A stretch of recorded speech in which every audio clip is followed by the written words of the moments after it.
Dan kita langsung mengkonfirmasi kepada Gubernur Jawa Tengah Ahmad Lutfi terkait dengan penanganan bencana di Banjarnegara dan juga Cilacap. Pak Gubernur, selamat malam.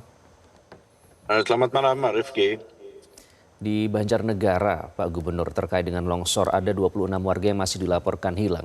Apa langkah prioritas pemerintah Jawa Tengah, Pak, untuk mempercepat operasi pencarian? Karena ini berlomba dengan waktu ya, Pak Gubernur, ya. Apa langkahnya? Terima kasih Mas Rifki, Pak Irman, bahwa saya masih di TKP ini, kebetulan mau geser ke bawah. Jadi hari ini kita lakukan rapat terpadu antara Polda, Kodam, Basarnas, kemudian BNPB secara terpadu untuk melakukan langkah-langkah yang komprehensif daripada yang kita lakukan. Prioritas yang kita utamakan adalah satu, pencarian terhadap korban yang hilang. Kemudian yang kedua, memastikan terkait dengan masyarakat yang terdampak, yaitu pengungsi itu sendiri. Desa Situkung ini adalah merupakan dusun di mana penduduknya hari ini semuanya sudah kita evakuasi di tempat pengungsian. Karena tipologi tanah di seputaran bencana ini masih bergerak terus. Sehingga inilah salah satu hal yang bisa yang menghambat daripada pencarian korban yang hilang itu sendiri.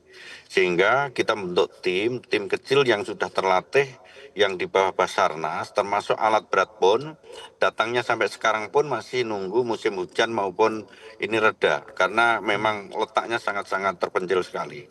Tetapi ini tidak mensurutkan daripada kegiatan yang kita lakukan. Prioritas yang utamakan di samping masyarakat yang hilang, jumlahnya bukan 26 Pak, tapi 27. Tetapi bagaimana masyarakat yang terdampak pengungsi di 821 orang ini, 3 tempat yang kita jadikan tempat, memastikan mereka kebutuhan dasarnya terpenuhi. Contohnya misalnya, di antara pengungsi 821 ini ada yang masih SD, SMP, SMA bahkan yang harus tetap dilakukan sekolah. Meskipun mereka di tempat pengungsian, kita pastikan mereka tetap sekolahnya jalan terus. Kebutuhan dasar lainnya adalah dapur untuk makan mereka tiap hari kita siapkan. Termasuk layanan kesehatan pun kita siapkan penuh bagi mereka yang terdampak. Di samping itu, saya sudah koordinasi dengan Bupati, sudah menetapkan bahwa daerah tanggap bencana sudah kita siapkan, terutama adalah hunian sementara yang kita siapkan 2 hektar nanti. Dalam waktu dekat akan kita bangun atas bantuan dari BPD Pusat untuk segera kita lakukan relokasi untuk hunian tetap. Termasuk dalam jangka panjang, mereka sudah bersepakat, tadi sudah dialog saya dengan kepala desa maupun masyarakat, bahwa nantinya harus kita relokasi sepenuhnya. Jadi 821 termasuk 1 dusun akan kita relokasi untuk tidak menetapi tempat yang sekarang menjadi bencana. Karena di situ setelah penilaian dari BMKG, itu sangat high risk sekali untuk dijadikan tempat tinggal. Karena tanahnya terus bergerak. Demikian, Mas.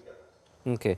Kemudian yang untuk soal relokasi, Bapak tadi sempat menyinggung sedikit ya, ada dana 400 miliar rupiah yang disiapkan untuk relokasi dan juga perbaikan rumah di Cilacap, Jawa Tengah, Pak. Nah, apakah ada rencana serupa untuk korban longsor di Banjarnegara ini? Kebetulan Bapak sedang berada di sana dan bagaimana memastikan agar relokasi cepat, Pak? Itu di Cilacap pun sudah kita siapkan relokasi dan hunian tetap, di Banjarnegara pun sama. Jadi kecepatan dalam rangka memberikan layanan dasar masyarakat adalah hunian tetap dan hunian sementara dan hunian tetap. Ini yang menjadi prioritas. Karena tidak pengen trauma bagi masyarakat yang terdampak ini tidak segera dilakukan recovery, terutama mental jelas ya. Tetapi hajat hidupnya ke depan ini yang harus segera kita lakukan. Nah, salah satu jalan adalah bagaimana mereka nanti segera kita relokasi di suatu tempat yang itu nanti bisa menyambung hidupnya untuk di kemudian hari. Ini yang paling mendasar yang kita pikirkan, Pak. Di samping memang prioritas korban menjadi utama karena ya memang tipologinya wilayah itu kan sangat riskan sekali untuk tempat tinggal. Makanya mereka sudah kita kasih briefing dan mereka setuju untuk semuanya kita relokasi. Demikian, Mas. Oke, Pak Gubernur, jadi ke depan Anda juga sempat menyebut istilah Jawa Tengah ini seperti minimarket bencana alam. Dan ini sudah dipetakan ya Pak, BNPB pada saat itu menyatakan BPBD Cilacap sudah pernah pasang peringatan dini yang terintegrasi. Kemudian BNPB juga menyebut Banjarnegara ini merupakan resiko tinggi, bahkan ada 20 kecamatan yang sudah terpetakan. Jadi bisa dijelaskan bagaimana kewaspadaan warga harus ditingkatkan, apalagi mengingat Jawa Tengah adalah minimarket bencana alam, istilah yang Anda gunakan itu. Betul Pak, ini kan akibat daripada curah hujan yang tinggi. Contoh misalkan Banjarnegara curah hujannya 3 hari full. Makanya kami minta bantuan BNPT untuk kita lakukan modifikasi cuaca khususnya wilayah kita. Apalagi ke depan puncak musim hujan kan sekitar bulan Desember ya.